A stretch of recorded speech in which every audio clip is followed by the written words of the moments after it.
Principalmente Benedetti es conocido como poeta, en el popular de la gente uno pregunta y siempre se asocia a la poesía. Entonces, si pensamos específicamente en el rasgo específico de su obra poética, es el tono conversacional, coloquial, o sea, una sintaxis muy despojada, oraciones simples. Es una poesía de muy fácil acceso a la lectura. Entonces eso es como que de alguna manera tiene un doble filo, ¿no? Porque algunas, por ahí desde la academia, por ejemplo, puede verse como que eso es cierto facilismo, pero si se lo mira desde un lado más positivo, se puede pensar como que esa sencillez de la cual él se jacta en toda su poesía hace que justamente cualquier lector se pueda acercar a leer un libro de poesía, entenderlo, y a mi juicio, bueno, esa sea la puerta de entrada a la obra de Benedetti y después a la literatura en general.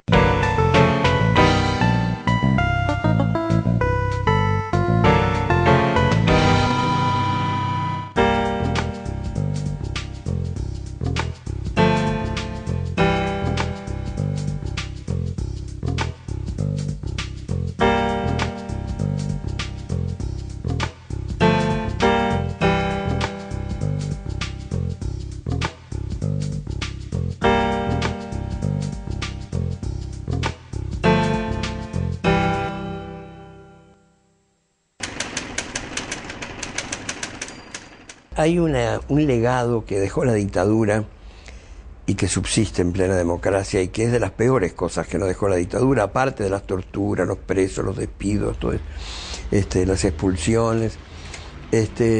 La dictadura nos dejó un legado de mezquindad, como un estilo lateral de vida, ¿no?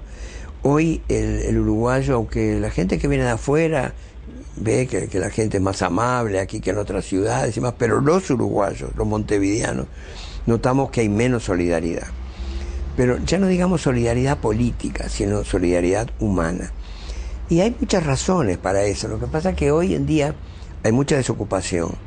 La gente que trabaja para poder mantener un hogar a veces tiene que tener 3 trabajos, ¿no? Y entonces no hay tiempo para la solidaridad.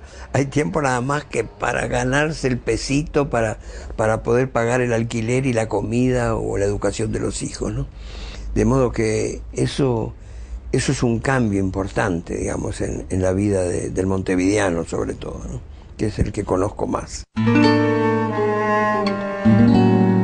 El recurso que me gusta de él es esa compenetración que tiene con lo social, o sea, su compromiso con la historia, con lo que pasa en su país y bueno, todo eso. Es más, en bastantes cuentos de Conos y Nostalgia se mete de lleno en un problema político que hay en su país, que es la dictadura, que sucedió en los 70.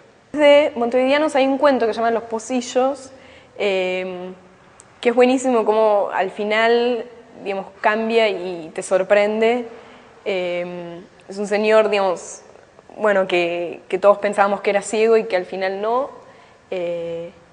Y bueno, y como con una simple frase, creo que es, no, querida, dame el rojo, habla de un pocillo, cambia todo y es increíble, digamos.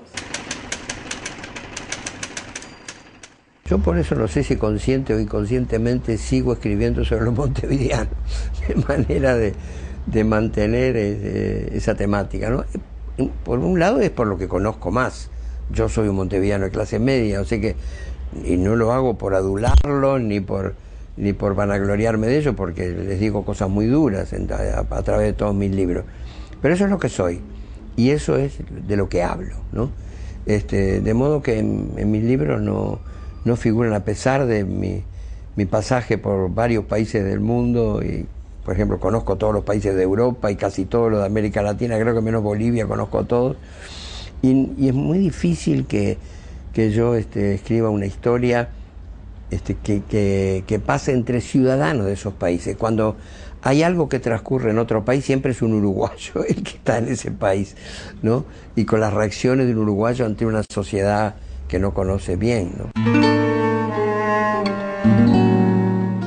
Y el legado me parece que, bueno, es difícil decirlo hoy porque su obra se sigue construyendo, entonces ahí habrá que por ahí responder esto dentro de unos años, pero si lo pensamos por lo que tiene escrito hasta hoy, el hecho de esto de la transposición de las artes, que sus poemas se hayan convertido en canciones que han cantado Nacha Guevara, los olimareños, ¿no? Canciones populares, y que algunas de sus novelas hayan pasado al cine, o de sus poemas también hayan sido trabajados en cine, eso me parece que le da una difusión donde la literatura conversa con el cine, con la música, y eso es un rasgo personal de él.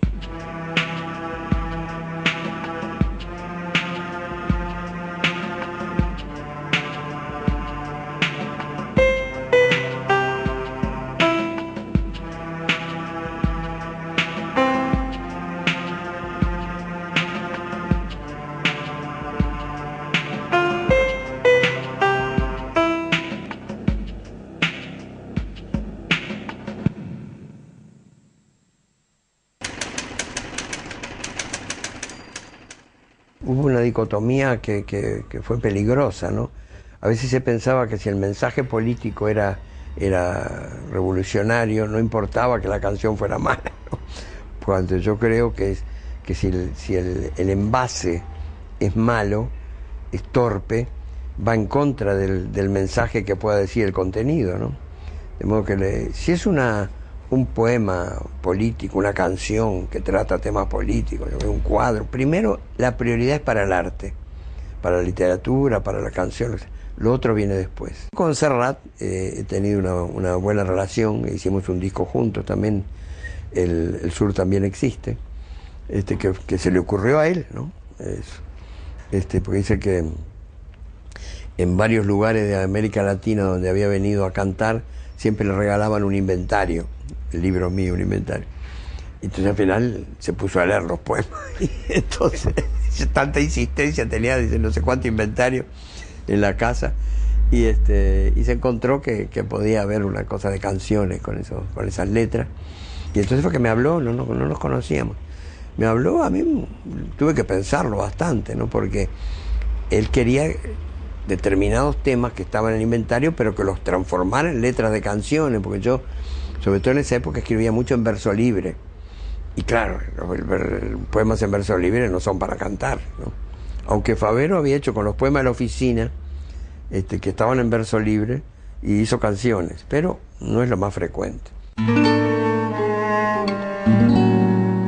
Existe como una especie de mito por ahí que los autores que como él son fáciles de entender no son alta literatura. A mí me parece que sería bueno para el que nunca se acercó a la literatura o a la poesía que elijan uno de esos autores, por ejemplo Benedetti, para empezar a leer, y después de ahí el camino es muy amplio. De hecho, hay una antología de poemas de él que es tiene 3 tomos, es muy densa, que se llama Inventarios, y él en el prólogo dice que acomodó los poemas desde el más nuevo hasta el más antiguo, y dice que esto lo hizo a propósito para que el lector de alguna manera sienta curiosidad y vaya hacia el pasado. Entonces me parece que hay una invitación a la lectura, y que el que tiene ganas de leer, bueno, puede probar con Benedetti, porque se va a encontrar con un autor de fácil acceso, entonces eso ya genera una confianza.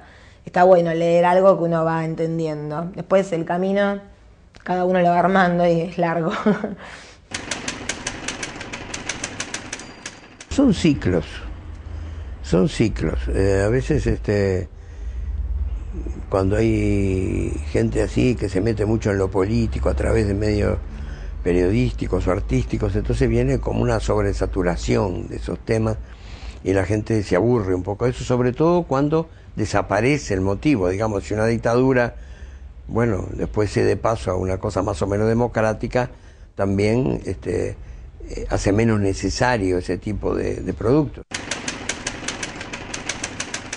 Y yo pienso que alguien que tiene, por ejemplo, creencias religiosas sinceras, que verdaderamente cree en una vida posterior, creo que tiene más consuelo, digamos, ¿no? Por ejemplo, un católico, pienso que un católico, un cristiano en general, ¿no? Incluso los musulmanes, yo qué sé, creen en otra vida, con recompensas, con castigos, yo qué sé, con lo que sea, pero en una continuación, ¿no? Yo soy ateo, de modo que no no tengo ese consuelo, ¿no? Nadie, hasta ahora, no sé, antes me decían agnóstico, que el agnóstico es el que no lo han convencido verdaderamente de que exista una sobrevida, de que exista Dios. Pero yo creo que incluso en mi último libro hay un poema que habla de mi transición, ¿no? Desde que me bautizaron y primera comunión hasta mi actual estado que yo califico de ateísmo, ¿no?